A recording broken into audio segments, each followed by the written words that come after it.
నమస్తే, కామధేను వ్లాగ్స్కి స్వాగతం. ఈరోజు మీకు జ్ఞానప్రదాయిని అయినటువంటి బాసరలో ఉన్న జ్ఞాన సరస్వతి దేవి యొక్క పూర్తి వివరాలను నేను మీకు చూపించబోతున్నాను.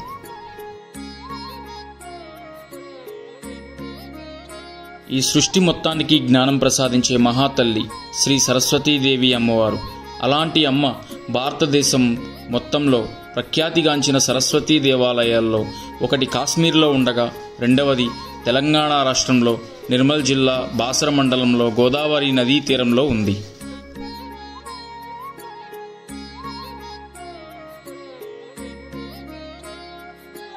ఈ దేవాలయం హైదరాబాదుకు సుమారు 200 కిలోమీటర్ల దూరంలో ఉంది. బాసరలో జ్ఞాన సరస్వతి అమ్మవారు మహాలక్ష్మి, మహాకాళి సమేతులై కొలువు తీరి ఉన్నారు. ముందుగా బాసర క్షేత్రానికి ఆ పేరు ఎలా వచ్చిందో ఇప్పుడు మనం తెలుసుకుందాం. వీడియోని స్కిప్ చేయకుండా లాస్ట్ దాకా చూడండి. బాసర క్షేత్రాన్ని వేదవ్యాసుడు ప్రతిష్ఠించినట్లు స్థల పురాణం చెబుతుంది. కురుక్షేత్ర యుద్ధానంతరం వేదవ్యాసుడు మనశ్శాంతి కోరి తన కుమారుడైన శుకునితో కలిసి దండకారణ్యానికి వచ్చి ఇక్కడ గోదావరి తీరాన ఉన్న ప్రశాంత వాతావరణానికి ముక్తుడై ఇక్కడ కుటీరం నిర్మించి తపస్సు చేయడం ప్రారంభించాడు. అప్పుడు వేదవ్యాస మహర్షికి జగన్మాత దర్శనమిచ్చి ముగ్గురమ్మలకు ఆలయాన్ని నిర్మించమని ఆదేశించింది.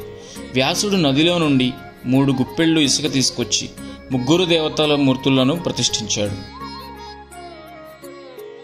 వ్యాసుడు ఇక్కడ కొంతకాలం నివసించాడని తెలుస్తుంది.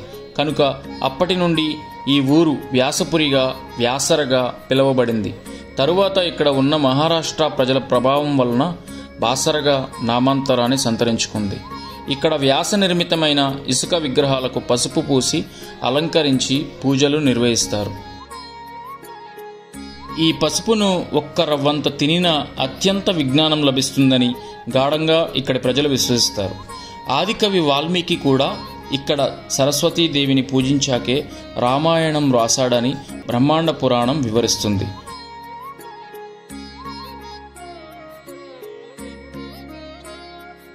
ఈ గోదావరి తీరాన రాష్ట్రకూటుల చేత నిర్మించబడిన 3 దేవాలయాలలో ఇది ఒకటని విశ్వసించబడుతుంది. 6వ శతాబ్దంలో నందగిరి ప్రాంతంలో నందేడుని రాజధానిగా చేసుకుని పరిపాలించిన బిజలుడు అని రాజు బాసరలోని ఈ ఆలయాన్ని నిర్మించాడన్న కథనం కూడా ప్రచారంలో ఉంది.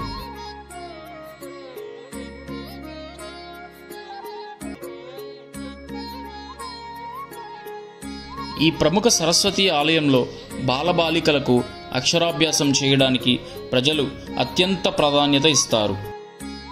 ఇక్కడ ఉన్న త్రిదేవి మూర్తులు వ్యాస ప్రతిష్ఠితం కనుక ఈ ప్రత్యేకత సంతరించుకుంది. ఇక్కడి ప్రజలు బంధుమిత్రులతో వచ్చి పిల్లలకు ఆలయ ప్రాంగణంలోని ప్రత్యేక మందిరంలో అక్షరాభ్యాసం జరిపిస్తారు.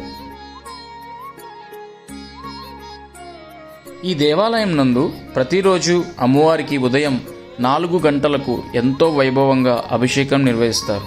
మన జీవితంలో ఒక్కసారైనా ఆ అభిషేకంని తిలకించవలసినదే. ఈ దేవాలయానికి ఇతర ఉపాలయాలు కూడా ఉన్నవి. అవి శ్రీ దత్తాత్రేయ స్వామి వారి ఆలయం, శ్రీ కాళికాదేవి వారి ఆలయం, వ్యాసుని గుహ, వాల్మీకి ఆలయం మరియు గోశాల చూడవలసిన ప్రదేశాలు.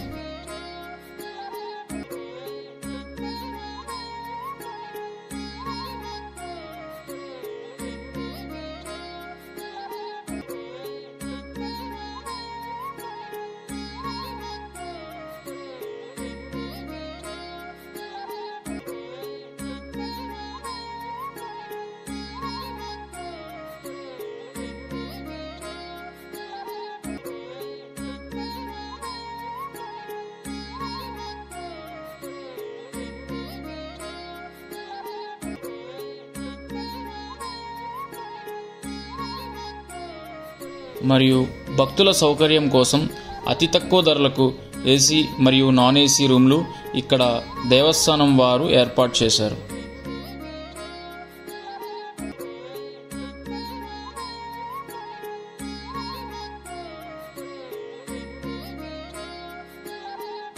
శ్రీ బాసర సరస్వతీదేవి దర్శనం మీకు కూడా కలగాలని ఆ దేవి ఆశీస్సులు మీకు కూడా ఉండాలని మనస్ఫూర్తిగా ఆశిస్తున్నాను.